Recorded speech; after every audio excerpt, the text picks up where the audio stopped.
संस्कृत विषय के most IMP प्रश्न बता रहा हूँ जो वार्षिक पेपर में आते हैं।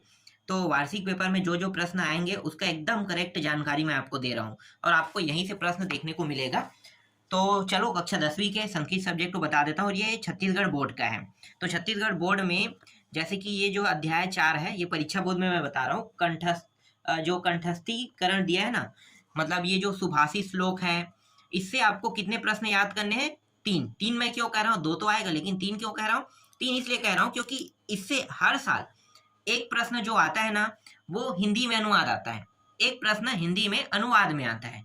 तो आपको हिंदी अनुवाद सभी का पढ़ लेना है, ठीक है, सभी का पढ़ लेना है, अच्छे से समझ लेना, सभी का हिंदी अनुवाद पढ़ लेना, ठीक है। और 2 कंठस्थ याद करना है, तो 2 याद नहीं करना है, 3 याद करना है। अगर मान लो बाई चांस वही प्रश्न आ जाए जिसको आपने याद किया है, तो इसके लिए आपको क्या करना है भाई? 3 याद करना है ना, तो 3 याद कर लेना।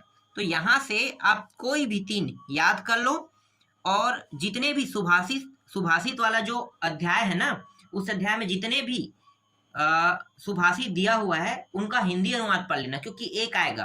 तो देखो यहाँ पे मैं कुल आपको कितने नंबर का बता रहा हूँ। जैसे कि इन दोनों को याद करते हो, मतलब 2 लिखते हो तो 5 पूरा फिक्स हो गया आपका, 5 नंबर फिक्स पा जाओगे। और एक मान लो 3 याद किए हो और ये दोनों को आपको लिखना पड़ा है और ये हिंदी अनुवाद में आ गया, ठीक है, तो कितना हो जाएगा?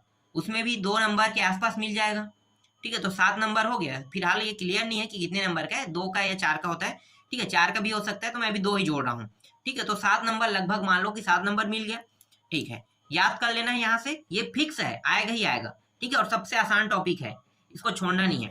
फिर और फिक्स बता दे रहा हूँ, 4 नंबर और, तो 7 4 कितना हो गया? देखो 11 नंबर हो गया। तो यहाँ से 4 प्रश्न, 4 ही याद करने हैं, ठीक है, कोई भी 4 याद कर लो, 4 क्या 5 याद कर सकते हो, बहुत आसान है। देखो सर्वे भवन्ति सुखना लिखा है, अलस्य कुतो विदा, अलस्य कुतो मित्रम, शैले शैले न माणिक्यम और चंदन न वने वने। कितना आसान है ये, आपको बस इसे लिख के प्रैक्टिस करना है, कुछ नहीं करना है। उसके बाद पेपर के दिन आपको बस 1-2 बार और पढ़ लेना है, पढ़ के जाना है, ये ऐसी बन जाएगी। इतना सरल है ये तो। ये एक सुक्ति तो है। सुक्ति क्या होता है? हम खुद बनाते हैं, ठीक है, सुक्ति को हम खुद बनाते हैं। जैसे आप सुनते होंगे सर्वे भवन्तु सुखिनः, हमेशा सुने हो, तो ये तो लिख सकते हो। एक सबसे अच्छा चीज बताता हूँ, ठीक है, श्लोक के सुक्ति के बारे में अगर कहेगा ना, तो हो सकता है आपके स्कूल में सुक्ति लिखा होगा बहुत सारे संस्कृत में, तो उन सुक्तियों को भी लिख सकते हो, तो आपको नंबर मिल जाएगा, तो बेनिफिट मिल गया ना आपको। तो ये चीज आपको खुद ध्यान देना है कि हो सकता है स्कूल में कहीं सुक्ति लिखा हुआ है, सत्यमेव जयते, ठीक है, सत्यमेव जयते को थोड़ा सा संस्कृत में लिखकर लिखना है, सारे संस्कृत में ही है, तो उसको भी डाल सकते हो, वो भी क्या है, एक सुक्ति तो है, ठीक है। तो 4 सुक्ति कहेगा, चलो। और हाँ, अगर पुस्तक से कहेगा तो आपको यही सुक्ति याद करना है, अगर कहीं से भी कहेगा तो आप उनको भी डाल सकते हो, जो जो याद है, ठीक। अब मैं आपको बता देता हूँ अवकाश प्रार्थना पत्रम और निबंध, ठीक है। तो देखो मैंने जब ढूंढा ना, तो हर साल रिकॉर्ड में अवकाश प्रार्थना पत्रम आए हैं, मतलब इसके आने के चांसेस तो 100% है। 1 मिनट, इसके आने के चांसेस 100% रहता है। लेकिन इसके अलावा अगर बाई चांस इस साल बोर्ड जो है वो थोड़ा सा गेम खेल दे, तो गेम खेल दे इसके हिसाब से हमें तैयारी करके तो रखना है, ठीक है, 4 नंबर का प्रश्न रहेगा, तो हमें बैकअप प्लान भी रखना पड़ेगा। तो बैकअप प्लान के थ्रू मैं आपको बता देता हूँ कि शुल्क मुक्ति है, ये भी आया, स्थानांतरण प्रमाण पत्र भी आया है, और द्वितीय लिपिक अंक सूची अभी तक नहीं आया है। तो इन चारों को एक बार देख लेना, बहुत सरल रहता है।